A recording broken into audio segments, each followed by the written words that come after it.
고린도전서 강의 35번째 시간입니다. 드러나지 않는 삶의 중요성, 이런 제목으로 말씀 증거합니다. 드러나지 않는 삶의 중요성. 미국 사우스웨스턴 신학교 디민과정 강의차 이제 미국에 가게 된 걸 여러분 아실 겁니다. 겸사겸사 우리 교회에서 2주간의 쉼을 마련해 주어서 교회를 세우고 12년 만에 주일을 비우게 되었습니다. 밖에서 바라본 교회를 생각하면서 제가 든 마음은 어떠했냐면 서운했습니다. 목사 없는 티가 너무 안 나는 것 아닌가 제가 싶었습니다. 탁구도 목사 없이도 잘 치고 계시고, 찬양팀은 콘티를 2주 전부터 나누면서 아주 섬세하고 디테일하게 준비하더라고요. 두고 온 가족도 마찬가지였습니다.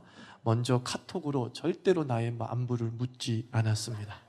언제나 내가 잘 있냐, 일어났냐, 오늘의 일정은 이러하다면서 가족 생각뿐인 이 아버지에 비해서 가족은 또는 아들은 카톡에다 이런 글을 남기더라고요. 아빠, 인강 들어야 돼. 이제 그만해. 라고 짜증을 내더라고요. 목사는 역할로는 가족 구성원 중에 가장 아니겠습니까? 가장의 빈자리가 느껴지지 않을 정도로 내가 존재감이 없었나 하는 생각이 드니까 좀 서운함이 몰려들더라고요. 그러나 교회를 생각하면서 들었던 더 큰 감정은 무엇이었냐면 뿌듯함이었습니다. 서운함보다 뿌듯함이 더 컸습니다. 문제없이 잘 돌아가는 교회, 각기 제 몫을 다 하면서 주님의 몸된 교회를 지키는 그런 성숙함을 외부에서 확인할 수 있었습니다. 주변에서 얘기합니다. 목사님, 교회는 누구에게 맡기고 왔냐라고 묻기에 저는 자랑스럽게 말했습니다. 교인에게요. 재차 놀라서 묻더라고요. 설교도 다 한다고요? 네, 물론이지요. 소위 평신도는 병신도다라고 하는 얘기를 들었을 것입니다. 아무것도 못하는 존재가 평신도이죠. 그저 예배만 참여하면 되는 존재가 평신도입니다. 그래서 그 평신도를 향해서 병신도라고 하는 아주 나쁜 별칭을 붙여 놓았습니다.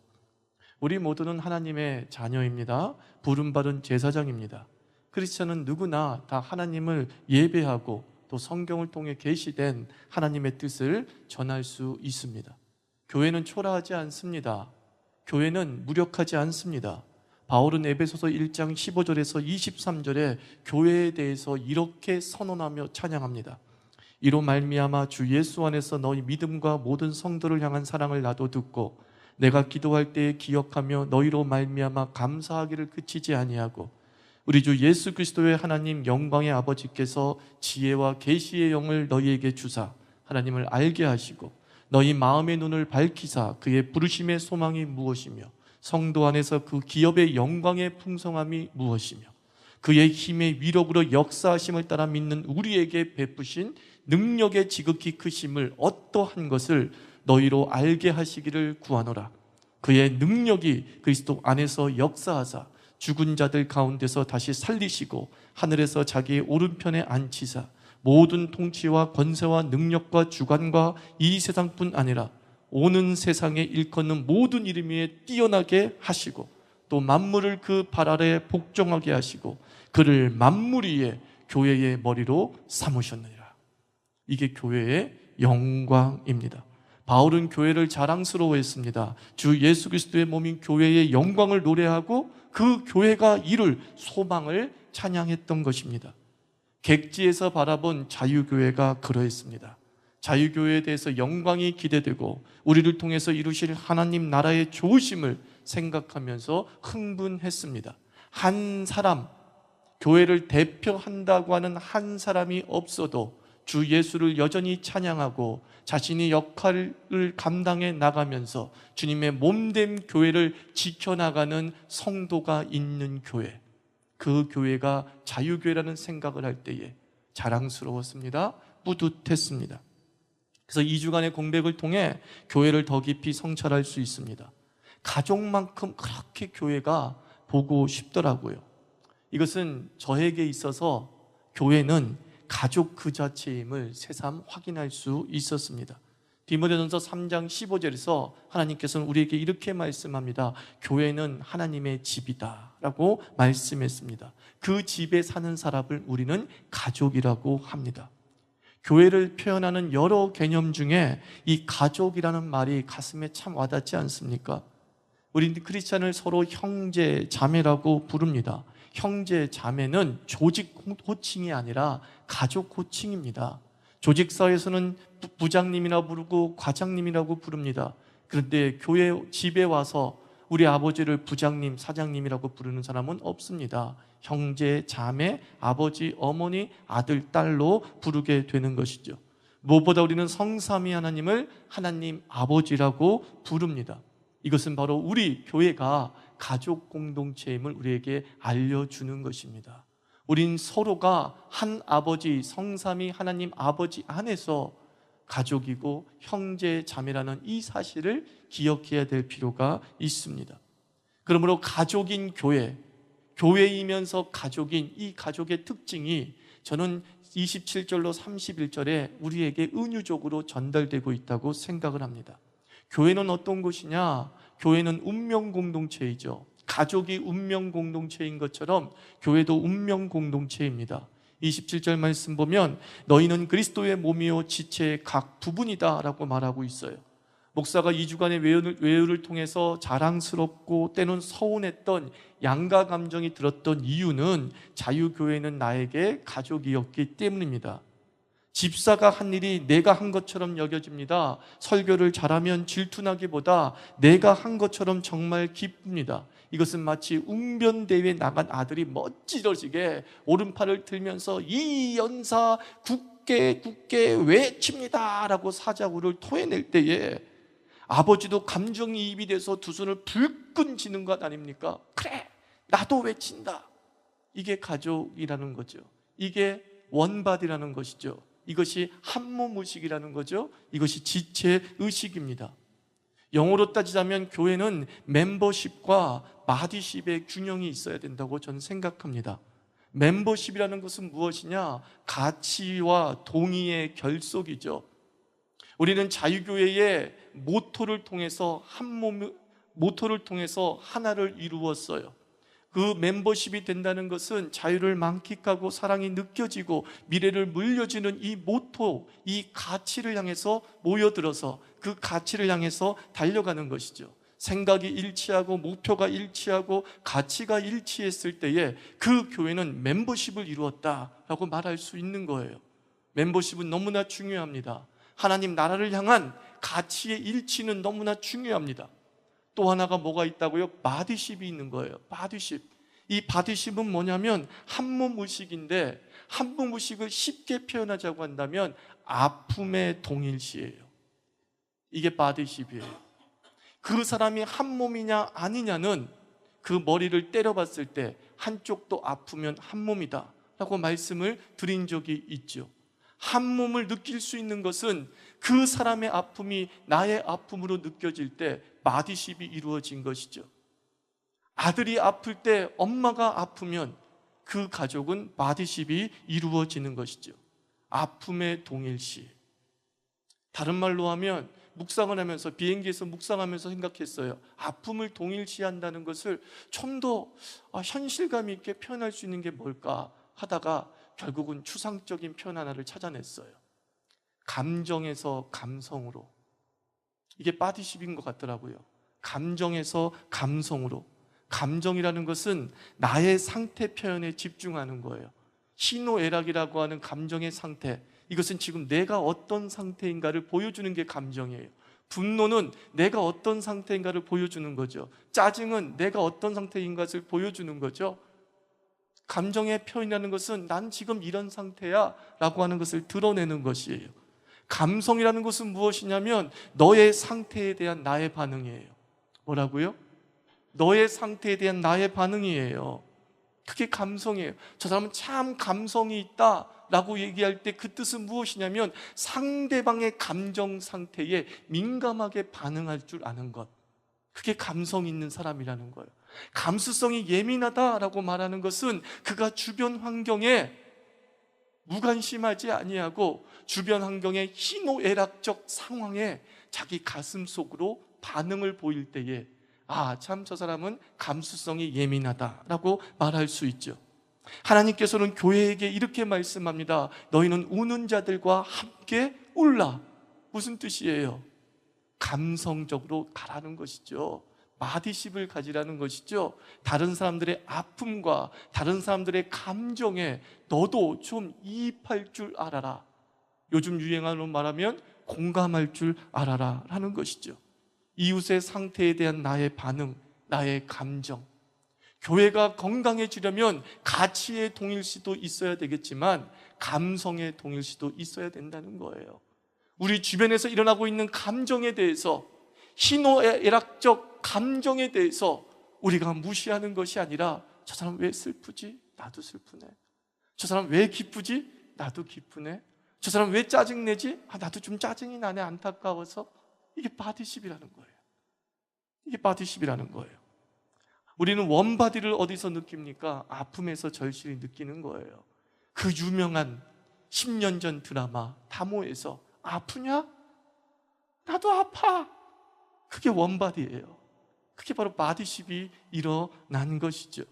우리 자유교회 교인들 한 사람 한 사람, 저는 멤버십은 이제 충분하다고 생각합니다. 여러분들이 자유교회가 어디로 향해야 될지를 이미 인지하고 동의하고 함께 그 길을 걸어가고 있습니다.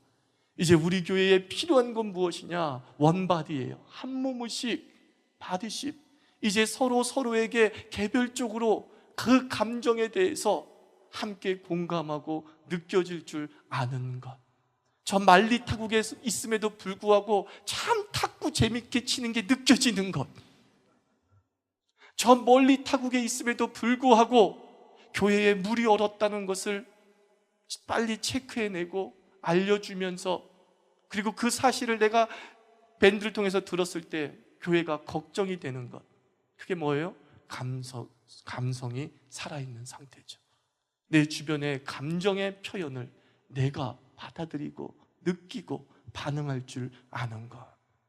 이게 얼마나 중요한 교회의식이 아닌 줄 모르겠습니다. 그것이 바로 너희는 한 몸이요 한 지체라고 하는 바디로, 원바디로 우리에게 바울이 설명해 주고 있는 것이죠. 그리고 하나님과 내가 원바디 아닙니까?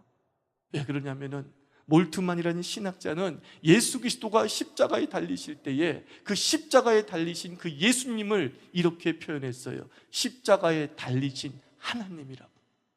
성자 예수님만 그곳에 달린 것이 아니라 성삼위 하나님이 다 그 십자가에 달리신 거예요. 성부 하나님은 성자 하나님을 십자가에 달려놓고 바라본 것이 아니라, 객관화시킨 것이 아니라 그 십자가에서 함께 달리는 주관화가 일어났던 것이 십자가라고요. 그 원바디의 역사가 있는 그 십자가로 말미암아 세워진 하나님의 공동체가 교회라고 한다면, 우리 교회는 그 십자가에 달리신 성삼위 하나님의 현현이 되는 것이죠. 각자의 감성으로 서로를 느껴나가는 교회 되기를 주의 이름으로 축원합니다. 좌우삼위 인사합시다. 아프냐? 난 괜찮아. 이거 아니죠. 아프냐? 나도 아프다. 이게 지체의식이고 이게 원바디라고요. 또 하나 본문을 통해서 알 수 있는 것은 교회는 드러나지 않는 삶이 결정한다는 거예요. 교회가 교회다워질 수 있는 힘은 어디에 있느냐? 드러난 것을 통해 교회가 교회다워지는 것이 아니라 드러나지 않는 것을 통해서 교회가 교회다워질 수 있습니다. 28절, 29절에서는 여러 은사를 얘기합니다. 하나님이 교회 중에 며칠 세웠다는 거예요. 아주 특별하게 드러나는 어떤 은사적 직제가 있었다는 거죠. 첫째는 사도요, 둘째는 선지자요, 셋째는 교사요, 그 다음은 능력 행하는 자요, 그 다음은 병 고치는 은사요, 서로 돕는 것과 다스리는 것과 각종 방언을 말하는 것이다 라고 얘기를 하고 있습니다. 며칠 세웠다, 아주 소수다, 그런 뜻이죠. 어떤 소수의 사람들이 굉장히 교회 전면에 드러나는 그런 사명과 그런 은사를 감당하고 있었다는 거예요. 그런데 반전은 여기에 있어요. 29절, 30절에서 바울은 또 얘기합니다. 다 사도에게 있느냐? 다 선지자이겠느냐? 다 교사이겠느냐? 다 능력을 행하는 자이겠느냐? 이렇게 얘기를 해요. 몇몇은 그렇게 드러나고 있지만 모두가 다 드러나는, 그리고 뭔가 부러워할 만한 그런 은사를 가졌겠느냐? 사실은 그렇지 않다. 대부분은 어떻다는 거예요? 드러나지 않는 지체가 더 많다는 거예요. 은사를 받긴 받았으나 그 은사가 교회 전면에서 리더십을 발휘하는 화려한 직분으로 나타나는 것은 아니다. 대부분의 사람들은 다 사도가 아니다. 대부분의 사람들은 다 선지자가 아니다. 대부분의 사람들은 다 능력을 행하는 자가 아니다. 이게 굉장히 중요한 메시지임을 기억하십시오. 몸은 말이죠, 드러나는 겉사람과 드러나지 않는 속사람으로 구성되어 있잖아요. 몸이라는 게. 겉사람은 타인을 위한 나 아니겠습니까? 이 겉사람은 왜 존재하냐면 타인이 나를 구별하기 위해서 존재하는 거예요. 이목구비라는 것은 다 겉사람이죠. 이 이목구비를 보고서 타인은 나를 평가합니다. 야, 코 잘생겼다. 야, 눈 잘생겼다. 야, 네 얼굴은 좀 조화롭지 못하다. 다 뭐예요? 내 이목구비는 타인의 평가 재료의 기준이 되고 있어요.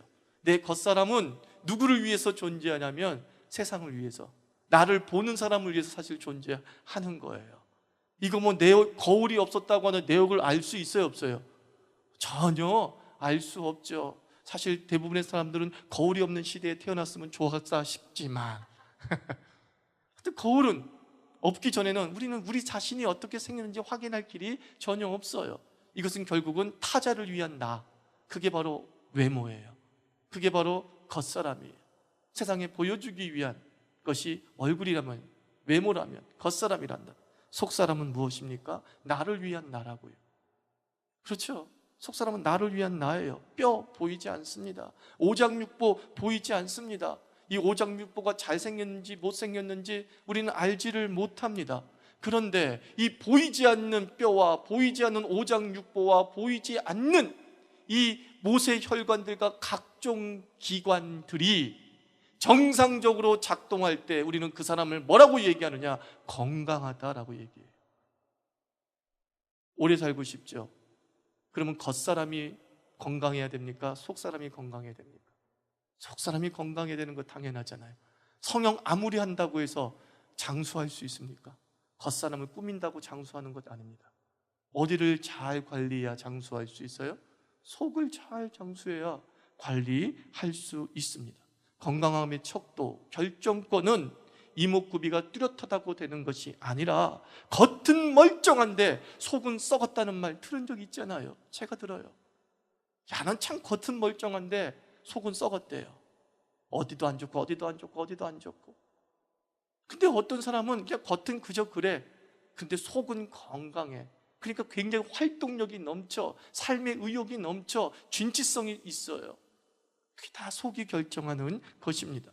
건강은 드러나지 않는 속사람의 상태라고 한다면 교회의 건강성 역시 드러나지 않는 지체의 건강과 일치한다는 거예요.